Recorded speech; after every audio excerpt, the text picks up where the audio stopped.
Question 10, we have an athletics competition and a number of heats in a 1500 meter race. And in the heats, we have the times it took the runners to complete were normally distributed. You're seeing your normal distribution curve.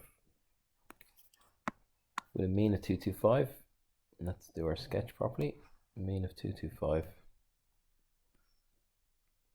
And we're asked to find the percentage of runners who took more than 240. So we're looking for a z-score here. So 240 minus 225 over your standard deviation, your x minus mu over sigma. And we have a 12. It's going to give me 15 over 12, which is equal to 1 1/4, 1.25. So we need to go to the z-score table and get a score of 1.25. So 1.2 out to 5, 8944. So you bring that across, 8944. Is their z-score? 0.8944. So in here, it means there are 1056. 10.56% took longer than 240. The zero is missing, 240. 20% of the fastest runners qualify for the final. So we need to go to our z-score table and find 80%. So let's do that first. So our z-score is going to give us a value that if we went to it, we get this 80%, 7955 and 8023. I'm going to take the 7955 just to round off. 0.84. Now we just look at the positive version of it for a minute. Let's say the top 20%, we're in here. It's actually the other way around because it's time, fastest time is better. So if we look at the z-score and it gives us 7955, we'd say there's 80% in here and 20% in here. So we don't know what's given us the 7955, we have to find out. So x is the unknown, minus the average divided by standard deviation will give us this 7955. And then just to finish my diagram, the 225 is here, the fastest times is over here, so it's important that we get a negative z-score, and I know you're all aware of that, so this is going to be a minus. So minus this by 12 plus 225 will give us x if we simplify it down. So x is equal to, that's a 12. So they have to have 215.45 correct to the nearest second. Now we'd have to go down here, because if they ran at 216 would be 215 seconds. They'd have to run to be in that top 20%. 216 would be slower. That's part 2. Then we have Sally takes part in a number of different races, and the probability she makes a false start is 5%, 0.05. So the other side of this is 0.95 that she doesn't make a false start. So the probability she makes her first one in her fourth race is, well, there's only one thing happening here, 0.95, 0.95.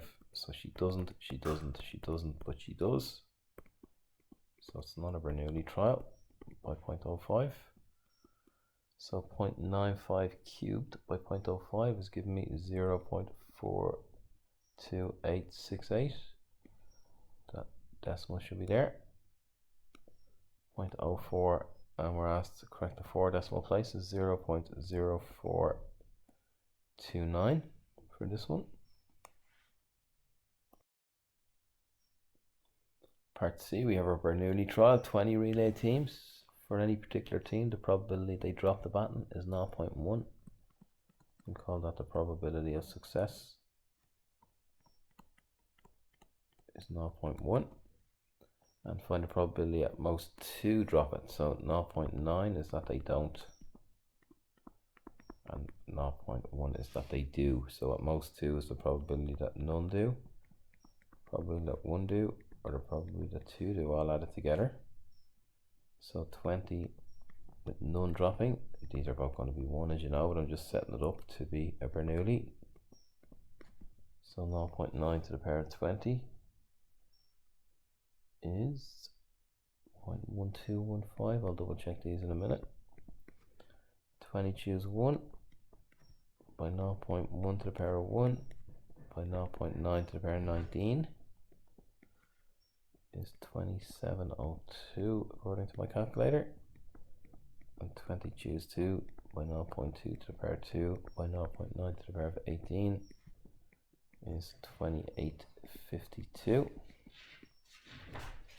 And that adds up to 52 and 17 is 69. 9756769. Correct to 4 decimal places. I rounded as I went.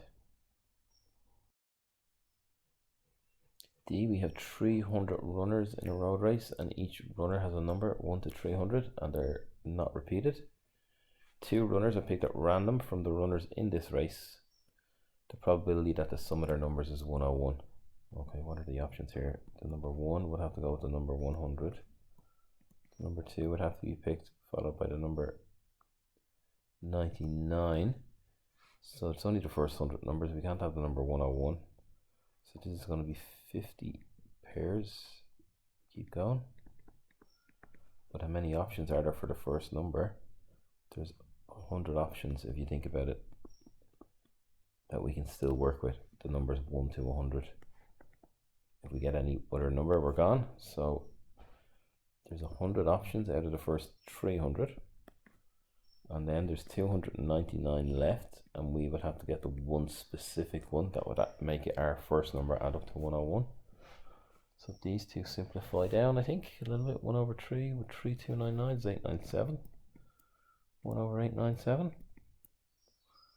for part D. So we circuit running 2 different marathons, windy and sunny. The table below gives some details on the finishing times for the 2 marathons. For each marathon, the finish times were normally distributed. Sorka's position in each marathon based on her finishing time.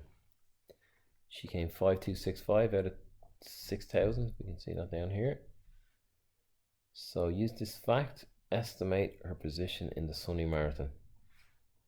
Okay, let's look at the information that we have. Her finishing time is slower, so if we're looking at the average time of 2:54, she's going to be up here somewhere.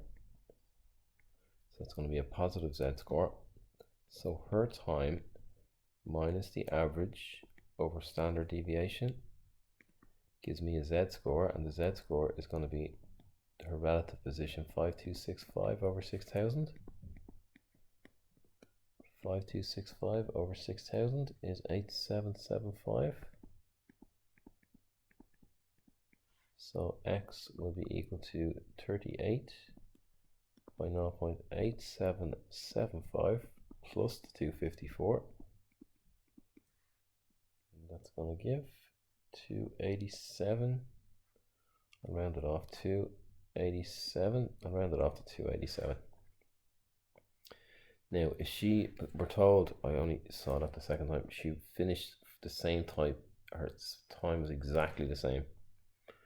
So she's now got an average of 247, her time of 287 against an average of 247 divided by a standard deviation of 29 will give me a z-score of 1.37. And if we go to our z-score tables, this gives a z-score of 1.37 is equal to 0.9147. So she finished ahead of 91.47%, or behind 91.47% of the field, 2,000 by 0.9147. You're just double the 9147. It's giving me 1829.4, so we'll say that she finished in position 1830. And I'm just looking back and seeing a mistake here. Actually, this 8775 is inside the z-score table. This is a z-score of 1.16. So this should be 1.16. So let me just recalibrate the time she got here. It's given me 298.08. Good to check your work beforehand. Maybe I should have done this question first. So then the 287 changes to 298.08. 298.08. So let me just change this Z score. Get a real one. That's a Z score of 1.76. And the Z score of 1.76 gives me 0.9608. And then just multiply this by 9608 and get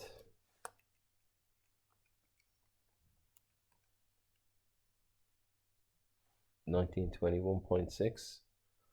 1921.6. So I'll say she finished. We'll give her 1922.